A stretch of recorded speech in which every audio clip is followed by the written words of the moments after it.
day. I am Maria Cristina E. Santos, and today we're going to be discussing a case study of the Milk Tea Craze and consumer behavior in the Philippines together with my groupmates, Daguyo, Lumpon Alona, and Sinangkate. But first, let us discuss what is milk tea, or more popularly known as bubble tea. It has become a favorite drink among many young Filipino peoples, especially as ng mga college student. Over the past 10 years, ang mga tea shops daw kay nag-rapidly expanded. Dili lang only sulod sa mga shopping malls, but also around universities and malls. Na mga well-known na international brands such as Chat Time, Gongcha, and Serenity nga nag-dominate sa market while ang mga local businesses daw kay ga-compete by experimenting mga fresh flavors and mga unique toppings sa milk tea. Although often labeled as non-essential item ang milk tea, kay lagi na siya na belongs sa wants. And pero na part na daw siya sa mga students. Maybe everyday or monthly, depende sa ilahang allowance. And a single cup usually ranges from 80 pesos to 120 pesos, which take up a fair share sa students' allowance. So, dako siya kautas, labi na gamay ra kayo mong allowance. Yet, the demand remains strong because of its taste and relative affordability compared sa mga other luxuries items. And strong influence of social media in shaping consumer habits. So, usually, mga teenager or mga Gen Z kay ginapost na nila ang ilang mga foods, labi na sa Instagram, and katong yung mga friends, na-influenced sila nga magpalit ato kay lagi lami kay siya tanawon. So, ang demanda yun ato nga food, na milk tea, kay increase. Compared sa mga other luxuries, kay ginahimo manggod po siya nga rich status or superiority if you can buy or makadrink ka og milk tea, then mag-post na ka sa social media. Industry reports in 2023 estimated nga the Philippine milk tea market at about 308 million US dollars, with projections that it could double down in the near 2032. On average, Filipinos drink almost 5 cups tea per month, making the country ang second largest consumer sa Southeast Asia. Ino ni Astute Analytica atong 2023. So sa research also points nga mga several factors nga ga-shape sa student preferences, including ang brand reputation, ang quality sa ingredient, and the option to customize, sweetness, and toppings. Filipino buyers are more inclined toward milk teas or kanang mga naay fresh milk bitaw or fruit flavors like matcha, strawberry, blueberries, and taro. Compared sa mga milk teas nga mga non-dairy creamers ang ilahang ginagamit. So, this example illustrates how consumer behavior in microeconomics is influenced by satisfaction from consumer consumption, utility, income limitations, especially sa mga student, kung dako ba ilang allowance or gamay ra, or peer and social pressures, and even substitution. When prices change, it also demonstrates how lifestyle trends can gradually turn a mere want into something that feels like a need. So let's continue with part A, demand. The first question states, why do students continue to demand milk tea even if it's not a necessity? So students still buy milk tea because it gives them happiness, comfort, and satisfaction. This is very common when it comes to female students or female in general, since a lot of them buy milk tea often, and if it's not really a necessity or necessary, they still buy milk tea since it gives them joy, comfort, and the satisfaction of something sweet or something they bought with their own money. It has become a part of their daily routine and social life, Even though it's not a basic need, they enjoy drinking it with friends, which makes it worth spending on. The second question states one non-price factors influence milk tea consumption. We have 6 factors that influence milk tea consumption. The first is taste and quality. This affects the choice when it comes to students who wants delicious and something fresh to drink. Then we have famous brands like Gongcha, Chatime, and Serenity Tea. This makes people trust and buy more milk tea when it comes to them. Then we have friends and classmates. This also influences others' decisions to buy. Then we have social media. Uh, Social media makes milk tea more popular through photos, videos, and trends. Then we have easy access to milk tea shops.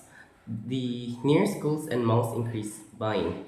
Since if there's something close, like a milk tea shop close to a school, a college, or a university, it makes more easier to buy things or to make it more popular. Then we have customization, which is the last one, such as choosing sweetness, ice, and toppings adds to its appeal. Since a lot of milk tea shops lets you decide what kind of sweetness do you want, how many ice or no ice, what kind of toppings do you want. So it brings a lot of appeal or something that a lot of people want. Then we have the third question, which is the demand curve explanation. If you imagine if the price of milk tea increases and the number of people buying it decreases, this is a very simple example. If the normal milk tea price is 80 to 120 pesos, and if it increased to 150 pesos to 200, then the people who wants to buy milk tea would decrease since the price of the milk tea is not the same before, which is now expensive. This shows the law of demand, which means there is an opposite relationship between price and demand. As you can see in the line graph below, you can see it goes downward from left to right. As you can see, from the left is the price, and the bottom one is the quantity demanded or cups. As you can see, the demand goes down since the price itself was very expensive, so the demand of people buying it would decrease. So let's proceed to part B, the consumer choices. So number one, how does the concept of utility explain why students are willing to spend on milk tea? By utility, it means the satisfaction or happiness a person feels after using or consuming something. So ang kaning utility daw ko no, mao daw ko niyang satisfaction nga atong kakakuha o ang happiness nga atong kakakuha after nato mag-consume or mogamit sa butang or sa mga pagkaon. So the question, why students are willing to spend on milk tea? It's because milk tea gives them pleasure and refreshment, especially when they are tired or stressed. The people are willing to pay for it because it makes them feel good, even if it is just a small treat. Number two, if you have 100 pesos as a daily allowance, what trade-offs would you face between milk tea and other expenses like food or transportation?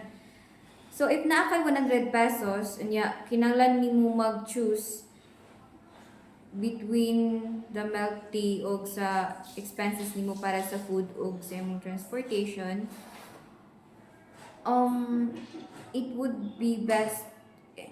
it is best to choose what you need the most. Kay if magbay man gud kag milk tea niya ga cost siya 80 to 120 pesos, pasabutan na magmamay imong money nga para unta sa imong transportation or sa imong food niya 100 pesos sa imong kwarta niya ug mulapas po siya 120 di kulangan po di imong kwarta niya og 80 20 na lang mabilin, so gamay na lang jud kayo siya para sa imong food o transportation.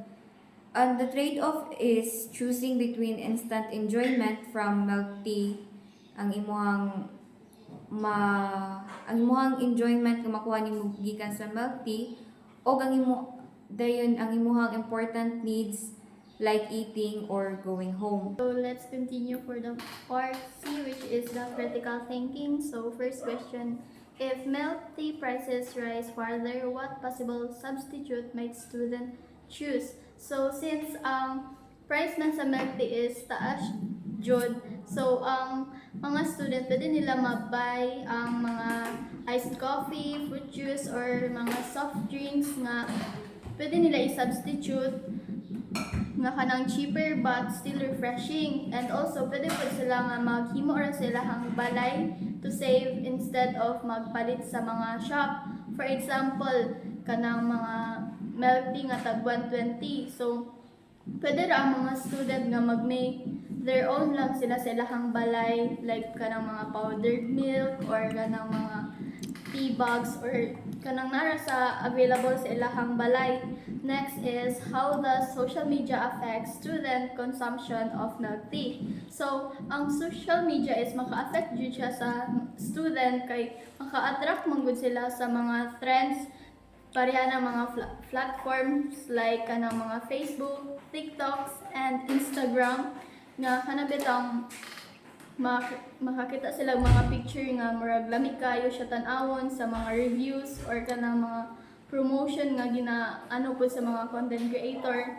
And kuanda yun, ma-curious dito ang mga student nga mo ma-excite sila og buy kay unsa ba jud ang lasa ana. So need kanang if ma-feel to nila nga kanang lami bitaw siya kayo siya, so mura bitaw ma-attract sila to buy that kind of milk tea. So next and last question is, do you think the milk tea craze will last for many years or will it eventually decline?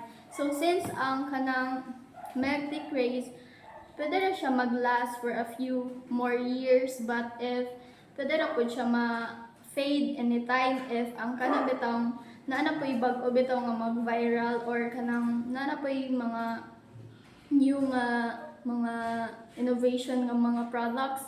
So pwede po nga ma-stop na ang milk tea craze if kanang dili na bitaw kayo siya ma-become famous or kanang murag nanay ga lahi nila nga gaganahan nga juice.